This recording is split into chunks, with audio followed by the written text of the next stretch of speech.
Hello and welcome. Today we're going to talk about air pressure and that classic physics demonstration, the soda can crush.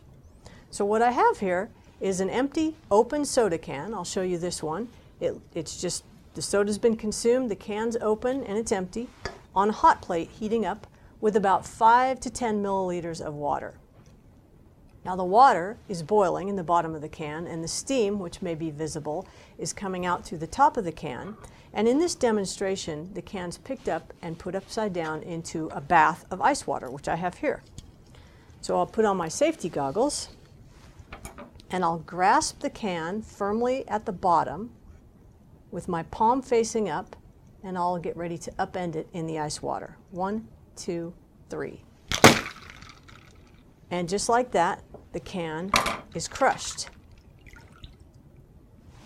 And we can see that it's been quite well demolished, very well crushed.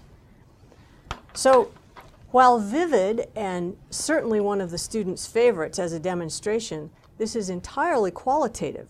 We can see the can is crushed, we can see the new shape, we heard the can crush, but we weren't really able to take any measurements. So what I propose to do is to do the same classic demonstration, empty open soda can with about 5 to 10 milliliters, heating on the burner, on the hot plate, and in the meanwhile set up a data collection experiment here with my absolute pressure and temperature sensor, my data collection system, and my data collection software. So I have everything connected to the computer and I'm ready to collect absolute pressure and temperature data. A little bit more about my setup here. Connected to the absolute pressure and temperature sensor, I have this length of long hollow tubing. And it's probably nearly 1 meter long. And out at the end, I have connected my fast response temperature sensor, which you can see right here. Now I've connected it just by twisting around these little twist ties, the kind you get on bread wrappers. And that keeps it connected to the end of the tubing.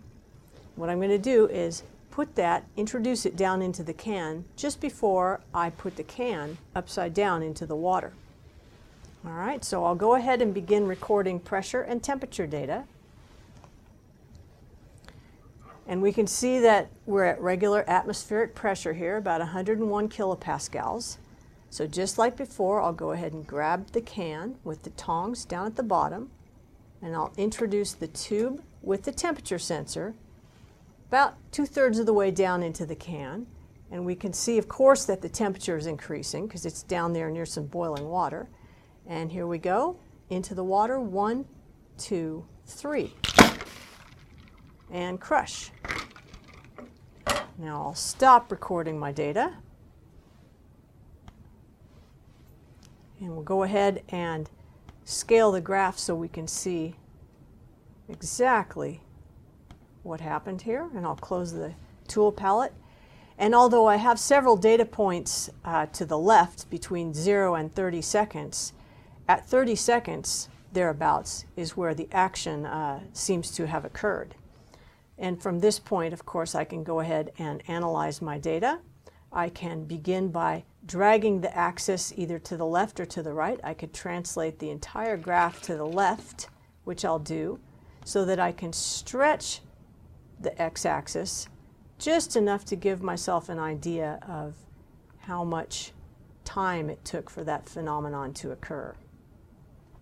And you'll notice that my sampling rate is fairly high. I've been measuring data at the rate of 100 hertz. And I think you can see that because this phenomenon happens so rapidly, that rapid sampling rate is very advantageous. So there I have a little bit better look at the moment of crush, and I also see what happened to the temperature. So there we have it, an example of a qualitative can crush demonstration, and then a very easily adapted, quantitative, measurement-based can crush demonstration.